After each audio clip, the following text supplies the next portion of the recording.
There's this short film that was released in. It starts with a B. I forgot the name of the platform, but I recommended it to you and our friends. It's called The Time Traveler from 3039 or 3036, something like that.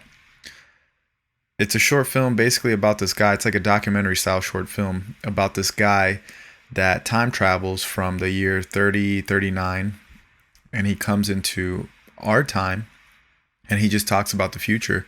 And one of the things that he mentions is that Amazon, along with about two other major companies and corporations, are what run the world. There is no government. They're the ones that rule the world. I could see that happening. Yeah, I mean, honestly, the way that Netflix, the way that Amazon's kind of setting everything up. Bro, the government can go broke. Right. If they do shit wrong, they can go broke. Doesn't matter how much money they print. If people decide not to use the US dollar, they're going to use something else. And if these companies accumulate whatever else that is, they're the ones that rule shit. Yeah. I mean, to be fair, I don't really feel like the government runs shit anyways. Like, they do in the surface level, but when you look behind all that stuff, like all these lobbyists and stuff like that, they're the ones that really run shit, and the lobbyists are working for the corporations. Yeah. I mean, that woman from Congress, Nancy Pelosi. Oh, yeah. Yeah, she's like having meetings with Google and shit. Yeah. And she has like money in the stock market. So, like, they're working hand in hand. What's his name? Richard. Is it Richard Brand? Richard Branson? Not Richard Branson. That's the billionaire. I'm thinking about Russell Brand. Mm-hmm. I was watching a YouTube video of him, and he was talking about Nancy Pelosi having a meeting with one of the execs of Google. And then they were like, oh, God forbid they start talking about, certain things where she has interest in because she owns a lot of their stocks.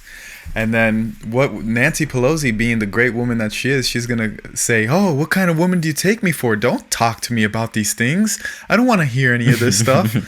Let's be fucking real, people. Obviously, she's not doing that.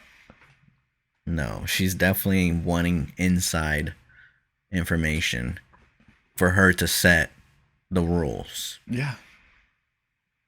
Because she's getting affected by it. It's fucking simple logic. And a lot of people are like that. I'm sure Mark Zuckerberg or Jeff Bezos are working hand in hand with the government. Yeah, for sure. And that's why Amazon can stay in business even during a fucking pandemic. That's why Facebook is allowed to surveillance everybody. Yep. Because I'm sure the government has access to that as well. And I'm sure they pay Mark for that information. Probably billions of dollars. Yeah, man.